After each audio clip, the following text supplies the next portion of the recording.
Hello students, मैं गिरीश राखे और आपका अभिजात ट्यूटोरियल्स के इस वीडियो लेक्चर में स्वागत है। आज हम देखने जा रहे हैं कि महाराष्ट्र स्टेट बोर्ड का 10th स्टैंडर्ड के मैथमेटिक्स पार्ट 1 माने कि अलजेब्रा का सिलेबस ओवरव्यू। सिलेबस ओवरव्यू क्यों ज़रूरी है? सिलेबस ओवरव्यू की सही में ज़रूरत है या नहीं है? मैं एक एग्जांपल आपको देता हूँ। आप कोई भी चीज़ या कोई गैजेट परचेस करने जाते हो तो आप उसके बारे में कुछ इन्फॉर्मेशन पहले कलेक्ट कर लेते हो, उसका आउटलुक देखते हो, उसके फीचर्स देखते हो। चलो एक एग्जांपल लेते हैं मोबाइल का। अब कोई भी मोबाइल अगर परचेस करने जाते हो तो मोबाइल परचेस करते समय नया अपग्रेडेड मोबाइल अगर लेना चाहते हो तो उसके फीचर्स क्या है, उसके एप्लीकेशन क्या है, उसका स्क्रीन साइज़ क्या है, उसका बैटरी का लाइफ या पावरफुल कितनी है, ये सारी चीज़ें देखते हैं। उसके साथ साथ उसमें कौन से नए एप्लीकेशन है एज़ कम्पेयर टू हमारे प्रेजेंट मोबाइल के, तो ये सारी चीज़ें आप देखते हैं। और उसी तरह एग्जैक्टली उसी तरह हमको सिलेबस का ओवरव्यू, मतलब जो हम पढ़ने जा रहे हैं तो कौन कौन से चैप्टर्स हैं, कौन कौन से नए कॉन्सेप्ट्स हम पढ़ने वाले हैं, और उसके साथ साथ हमने प्रीवियस स्टैंडर्ड में या अप टू प्रीवियस स्टैंडर्ड क्या क्या पढ़ा है वो जान लेना भी ज़रूरी है, क्योंकि हमें कौन सा बेसिक कौन से चैप्टर के लिए लगना है वो भी हमको देखना है। तो पहले हम एक फास्ट रिव्यू लेते हैं कि कौन कौन से चैप्टर हमने 9th स्टैंडर्ड में पढ़े थे और कौन कौन से चैप्टर हमने 10th स्टैंडर्ड में पढ़े थे। तो 9th स्टैंडर्ड में sets, real numbers, polynomials, ratio and proportion, linear equation in two variables, financial planning, statistics, ये 7 चैप्टर्स हैं। और 10th स्टैंडर्ड में हमने कौन कौन से नए चैप्टर सीखने हैं वो हम देखेंगे।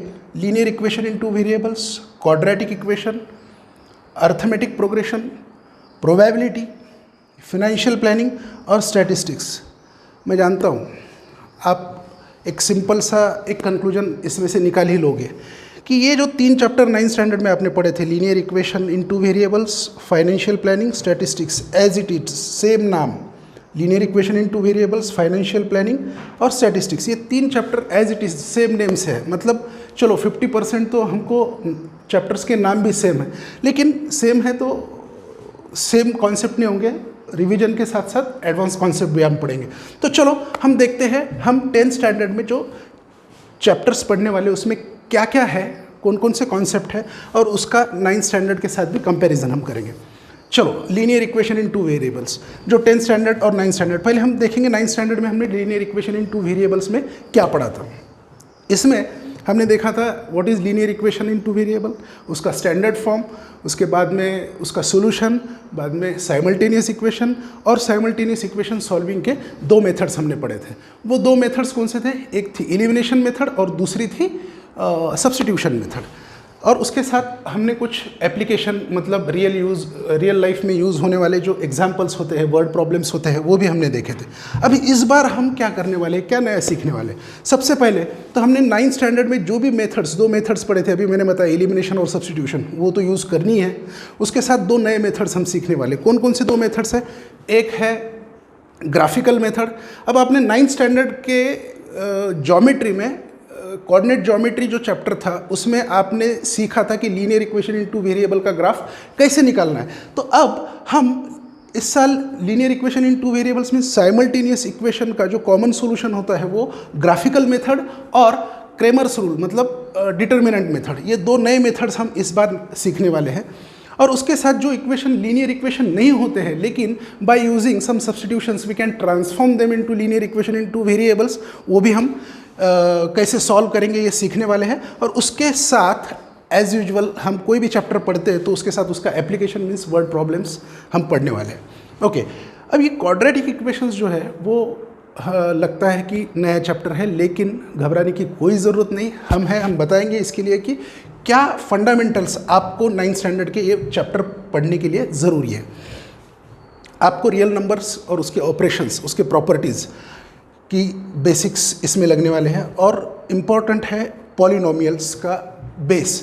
अब नाम आपने देखा, अगर हम इक्वेशन को हटा दें तो क्वाड्रेटिक, ये वर्ड तो आपने पॉलिनोमियल में सीखा ही है, क्वाड्रेटिक पॉलिनोमियल्स। तो क्वाड्रेटिक पॉलिनोमियल्स और उसके फैक्टराइजेशन का जो कॉन्सेप्ट है वो हमें इसमें यूज़ करना है। उसके साथ में हम इस चैप्टर में देखने वाले हैं कि जैसे आपने लीनियर इक्वेशन इन 1 वेरिएबल और 2 वेरिएबल 9th स्टैंडर्ड तक पढ़ा ही था, अब जब डिग्री 2 हो जाती है इक्वेशन की तो वो बन जाता है क्वाड्रेटिक इक्वेशन। तो क्वाड्रेटिक इक्वेशन क्या होता है, उसका स्टैंडर्ड फॉर्म क्या है, उसका सोल्यूशन कैसे निकालते हैं, सोल्यूशन फाइंड आउट करने के 3 methods we are going to study. Which are they? First factorisation, second completing square method और थर्ड है फार्मूला मेथड। तो ये 3 मेथड्स के साथ उसके नेचर ऑफ रूट्स जो होते हैं, मतलब सॉल्यूशन का जो नेचर होता है वो कैसा होता है वो भी हम देखेंगे, और सॉल्यूशन का और कोएफिशिएंट का इंटर रिलेशनशिप भी हम स्टडी करने वाले क्वाड्रेटिक इक्वेशन और साथ साथ एप्लीकेशन भी। बाद में थर्ड चैप्टर है, ये भी नया है ऐसे लगता है, अर्थमेटिक प्रोग्रेशन। अब ये अर्थमेटिक ये एक मैथमेटिक्स की ब्रांच है, हमें पता है कि जो सिर्फ नंबर से डील करने वाला जो मैथमेटिक्स का पार्ट है, ब्रांच है, उसको हम अर्थमेटिक कहते हैं। तो it is about the numbers, और प्रोग्रेशन मीन्स ग्रो होना, आगे बढ़ना। लेकिन हम इस अर्थमेटिक प्रोग्रेशन में मतलब क्या पढ़ने वाले, it is about the patterns of numbers. अब ये पैटर्न्स जो है, हमें नेचर में भी बहुत सारे पैटर्न्स देखने को मिलते हैं, जैसे कि ट्रीज़ हो, एनिमल्स हो, या फिर नेचर में हमें बहुत सारे ऐसे पैटर्न्स देखने को मिलते हैं, वैसे ही नंबर्स के पैटर्न। मैं एक अच्छा एग्जांपल आपको दे पाऊँगा। रंगोली जो होती है, जो डॉट्स वाली रंगोली होती है, उस रंगोली के रंगोली में भी अर्थमेटिक प्रोग्रेशन का यूज़ होता है, लेकिन वो एक अच्छा एग्जांपल है हमारे डे टू डे लाइफ का। तो arithmetic progression is about the patterns of numbers, और उस पैटर्न्स में हम एक रूल और एक सीक्वेंस से उसको अरेंज करते हैं, और उसके साथ साथ कोई भी अगर सीक्वेंस है या सीरीज़ है या नंबर्स का पैटर्न है, तो पर्टिकुलर पोजीशन पे कौन सा नंबर वहाँ पे होगा वो हम कैलकुलेट कर सकते हैं, और साथ साथ एक सर्टन सीरीज़ में एक पर्टिकुलर नंबर्स की एडिशन क्या होगी ये भी हम इसमें सीखने वाले हैं। जैसे कि मान के चलो कि 1 to 100 सारे नंबर्स की सम कितनी होगी, ये एक एग्जांपल मैं बता दूं। तो अगर हम रेगुलर वे से करने जाएंगे तो एडिशन करते करते काफ़ी समय लग जाएगा, लेकिन हम घंटों का काम मिनटों में सीखने वाले हैं अर्थमेटिक प्रोग्रेशन में। उसके बाद में है नेक्स्ट चैप्टर प्रोबेबिलिटी। अब इस प्रोबेबिलिटी ये चैप्टर नया ज़रूर है, लेकिन ये हमारे रियल लाइफ से बहुत ज़्यादा ज़रूरी है, क्योंकि प्रोबेबिलिटी क्या होता है? Probability is the measure of degree of uncertainty. किसकी भी कोई भी चीज़ लाइफ में होती है तो वो होने के कितने चांसेस हैं, हम डे टू डे प्रेडिक्ट करते हैं हर चीज़ के बारे में। जैसे कि अब रियल लाइफ का एग्जांपल लें तो रेन के होने के चांसेस कितने हैं, या फिर कुछ प्रेडिक्शन करते हैं कि इकोनॉमिक्स में भी बहुत सारे प्रेडिक्शन होते हैं, इस बार अनाज कितना होगा, या ये नेशनल लेवल पे इंटरनेशनल लेवल पे बहुत सारे प्रेडिक्शंस होते हैं। तो प्रोबेबिलिटी में हम ये देखने वाले हैं कि कोई भी चीज़ होने की कितनी संभावना होती है। हम तो वैसे भी क्रिकेट में या किसी में भी हम सोचते हैं कि ये मैच कौन जीतेगा, क्यों जीतेगा, कि उसके पीछे कोई लॉजिक होता है, रीज़न होता है। तो हम मैथमेटिकली कोई भी चीज़ होने के चांसेस और उसका कैलकुलेशन मीन्स प्रोबेबिलिटी। अब इसके लिए आपको कौन से फंडामेंटल ज़रूरी है? प्रोबेबिलिटी के लिए आपको सेट थ्योरी, मतलब सेट्स के कॉन्सेप्ट हमको यूज़ करने हैं, और साथ में ratio and proportion. Probability is actually ratio, कि कोई भी हम चाहते हैं कि ये ऐसा हो, और एक्चुअल ऑल पॉसिबल वेज कितने हैं, उनका रेशो ही तो प्रोबेबिलिटी होता है। तो आपको इस चैप्टर के लिए फंडामेंटल्स 9th के लगने वाले हैं सेट्स के, और उसके साथ साथ रेशो एंड प्रोपोर्शन के। और मैं जो भी फंडामेंटल्स आपको बता रहा हूँ वो फंडामेंटल्स मैं टाइम टू टाइम आपका करा के लूँगा, और आपको भी 9th स्टैंडर्ड के बुक्स आपके साथ में रखने होंगे। मैं बार बार बताऊँगा कि आपको कब क्या फंडामेंटल पढ़ना है, ताकि आपको रिवीजन में वो जल्दी से जल्दी रिफ्रेश हो सके। नेक्स्ट टॉपिक है फाइनेंशियल प्लानिंग। फाइनेंशियल प्लानिंग तो 9th में भी था, तो 9th और 10th के फाइनेंशियल प्लानिंग में क्या डिफरेंस है? अब बेसिकली अब ये गवर्नमेंट जो चलता है वो चलता है टैक्स के बेस पे, कि गवर्नमेंट को टैक्स मिलता है तो वही टैक्सेस से गवर्नमेंट सारे प्रोविजंस करता है। ओके, तो टैक्सेस ब्रॉडली 2 टाइप्स के होते हैं, डायरेक्ट और इनडायरेक्ट। डायरेक्ट टैक्स मतलब जो एवरी इंडिविजुअल गवर्नमेंट को पे करता है, और इनडायरेक्ट टैक्स वो होता है जो हम डायरेक्ट गवर्नमेंट को नहीं तो किसी के माध्यम से, किसी के थ्रू वो टैक्स गवर्नमेंट के पास चला जाता है। तो हमने 9th स्टैंडर्ड में क्या पढ़ा था, आपको याद है? Income tax. Income tax direct tax है, और इनकम टैक्स का कैलकुलेशन, उसके स्लैब्स, वो सारे हमने उसमें सीखे थे। उसके लिए हमको फंडामेंटल्स लगे थे। Percentage is a special type of ratio. तो परसेंटेज का कॉन्सेप्ट बहुत ज़रूरी है, और ये फाइनेंशियल प्लानिंग हमारे डे टू डे लाइफ से, मतलब आप जब बड़े हो जाओगे तो डेफिनेटली ये फाइनेंशियल प्लानिंग जो है वो आपको यूज़ में ज़्यादा आएगा as compare to other chapters. तो 10th स्टैंडर्ड में हम क्या नया सीखने वाले हैं? तो 10th स्टैंडर्ड में हम सीखने वाले हैं अब इनडायरेक्ट टैक्स। आपको पता है, नाम काफ़ी बार आप सुनते हो, GST, मतलब one nation one tax. GST का लॉन्ग फॉर्म क्या है पता है आपको? Goods and service tax. अब पूरे नेशन में एक ही स्लैब बने हुए हैं, एक ही वन नेशन वन टैक्स के हिसाब से उन्होंने यूनिफॉर्मिटी लाई है। तो अब हमको ये देखना है कि कोई भी, अब गुड्स कोई सेल परचेस हो या कोई सर्विस आप ले रहे हो, तो उसके ऊपर आपको टैक्स पे करना होगा। तो उसका कैलकुलेशन कैसा है, उसके स्लैब्स कैसे हैं, ये भी हम फाइनेंशियल प्लानिंग में पढ़ने वाले हैं।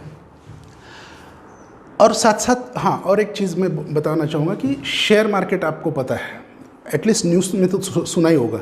तो शेयर मार्केट में शेयर्स सेल परचेस होता है, उसके साथ साथ इनडायरेक्ट इन्वेस्टमेंट म्यूचुअल फंड के माध्यम से भी होती है। तो उसमें भी टैक्स का, मतलब GST का कैलकुलेशन कैसे होता है, हम इस 10th स्टैंडर्ड में पढ़ने वाले हैं। और लास्ट चैप्टर है स्टैटिस्टिक्स, जो 9th में भी पढ़ा और हमको 10th स्टैंडर्ड में भी पढ़ना है। फंडामेंटली स्टैटिस्टिक्स क्या होता है? Statistics is a branch of mathematics which is used nowadays in every segment, everywhere, in industry, in politics, in corporate sector, in all kind of businesses. Statistics in games, cricket, everywhere they used to see the statistics. Okay, तो statistics क्या होता है? Statistics is a branch of mathematics in which we deal with the collection of numeric information that is known as data. उसके बाद में हम उसको systematically classify करते हैं, arrange करते हैं। तीसरे स्टेप में हम उसको ग्राफिकली या डायग्रामेटिकली उसको रिप्रेजेंट करते हैं। तो अब हमने 9th स्टैंडर्ड में स्टैटिस्टिक्स में क्या पढ़ा था? नंबर 1 आपने पढ़ा था कि डाटा कलेक्शन जो होता है वो रॉ फॉर्म में होता है। उसको क्लासीफाई करने के मेथड्स, 3 मेथड्स आपने पढ़े थे। एक होता है एरेड डाटा, मतलब असेंडिंग या डिसेंडिंग ऑर्डर में अरेंज करते थे आप। दूसरा था अनग्रुप डाटा, तीसरा था ग्रुप डाटा। तो ये तीनों टाइप के क्लासिफिकेशन आपने 9th स्टैंडर्ड में पढ़े थे। उसके साथ साथ measures of central tendency of data, 3 measures थे, याद है? मीन, मीडियन और मोड। मीन, मीडियन, मोड, ये तीनों हम फाइंड आउट करते थे, लेकिन किसके? अनग्रुप डाटा के। ग्रुप डाटा के मीन, मीडियन, मोड हमने फाइंड करना 9th स्टैंडर्ड में नहीं सीखा था, जो हम सीखने जा रहे हैं 10th स्टैंडर्ड में। क्या? We are going to learn और we are going to study how to find out mean, median, mode of grouped data. अच्छा, स्टैटिस्टिक्स में हमने रिप्रेजेंटेशन जो होता है, मतलब डाटा का रिप्रेजेंटेशन हम ग्राफ या कोई डायग्राम से करते हैं। तो 9th में हमने सीखा था how to represent data by using subdivided bar diagram, percentage bar diagram. 10th standard में हम उसका ग्राफिकल रिप्रेजेंटेशन स्टडी करने जा रहे हैं। वो है हिस्टोग्राम, फ्रीक्वेंसी पॉलीगॉन, और उसके साथ साथ एक डायग्रामेटिक रिप्रेजेंटेशन, पाई डायग्राम या पाई चार्ट। तो ये था सिलेबस का ओवरव्यू, और हमने उसको 10th स्टैंडर्ड के सिलेबस के ओवरव्यू के साथ उसका बेस 9th स्टैंडर्ड से कैसे जुड़ा हुआ है वो कंपेयर करके हमने देखा है। तो हम इससे क्या कंक्लूजन निकाल सकते हैं? नंबर 1, तो आपको 9th स्टैंडर्ड का बेस बहुत ज़रूरी है। 50% चैप्टर्स तो एज इट इज़ है, वो हमने इनिशियली देखा था। दूसरा, आपको ये बुक साथ में रखना होगा। जैसे चैप्टर का स्टार्टिंग में मैं जो भी फंडामेंटल्स लगने वाले हैं, मैं पहले हर चैप्टर के पहले बेसिक रिवीजन में लेने वाला हूँ, और आपको भी उसमें एक्टिवली पार्टिसिपेट करना है। इसलिए 9th का बुक मैं टाइम टू टाइम आपको इंस्ट्रक्शंस दूंगा कि आपको कैसे यूज़ करना है, क्या करना है, आपका रोल क्या होगा, तो वो मैं आपको बार बार टाइम टू टाइम बताते रहूँगा।